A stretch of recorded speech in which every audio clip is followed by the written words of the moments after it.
जय श्री कृष्ण। भगवान श्री कृष्ण की कृपा हमारे सभी मित्रों पर बनी रहे, यही हमारी मंगल कामना है। श्रीमद् भगवत गीता अध्याय 16, दैवी तथा आसुरी स्वभाव।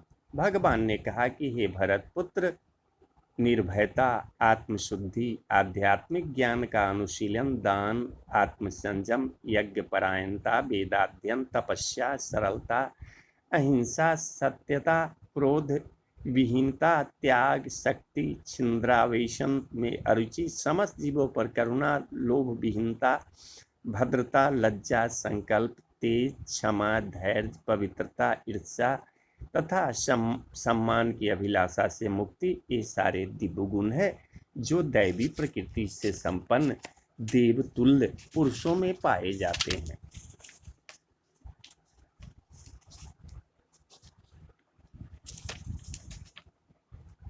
हे पृथापुत्र, दंभ, दर्प, अभिमान, क्रोध, कठोरता तथा अज्ञान ये आसुरी स्वभाव वाले गुण हैं। दिव्य गुण मोक्ष के लिए अनुकूल हैं और आसुरी गुण बंधन दिलाने के लिए हैं। हे पांडुपुत्र, तुम चिंता मत करो, क्योंकि तुम दैवी गुणों से युक्त होकर जन्मे हो। हे पृथापुत्र, इस संसार में सृजित प्राणी दो प्रकार के हैं, दैवी तथा आसुरी। मैं पहले ही विस्तार से तुम्हें दैवी गुण बतला चुका हूं, अब मुझसे आसुरी गुणों के विषय में सुनो।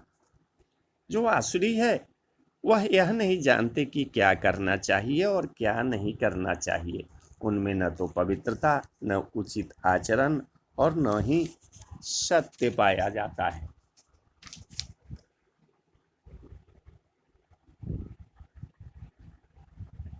वे कहते हैं कि यह जगत मिथ्या है, इसका कोई आधार नहीं है और इसका नियमन किसी ईश्वर के द्वारा नहीं होता है। उनका कहना है कि यह काम इच्छा से उत्पन्न होता है और काम के अतिरिक्त कोई अन्य कारण नहीं है।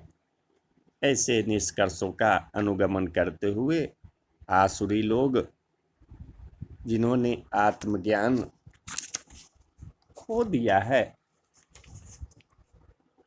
और जो बुद्धिहीन है, ऐसे अनुपयोगी एवं भयावह कार्यों में प्रवृत्त होते हैं जो संसार का विनाश करने के लिए होता है। कभी न संतुष्ट होने वाले काम का आश्रय लेकर तथा गर्भ के मद एवं मिथ्या प्रतिष्ठा में डूबे हुए आश्रयी लोग इस तरह मोहग्रस्त होकर सदैव क्षणभंगुर वस्तुओं के द्वारा अपवित्र कर्म का व्रत लिए रहते हैं। उनका विश्वास है कि इंद्रियों की तुष्टि ही मानव सभ्यता की मूल आवश्यकता है। इस प्रकार मरण काल तक उनको अपार चिंता होती रहती है। वे लाखों इच्छाओं के जाल में बंधकर तथा काम और क्रोध में लीन होकर इंद्रिय तृप्ति के लिए अवैध ढंग से धन संग्रह करते हैं।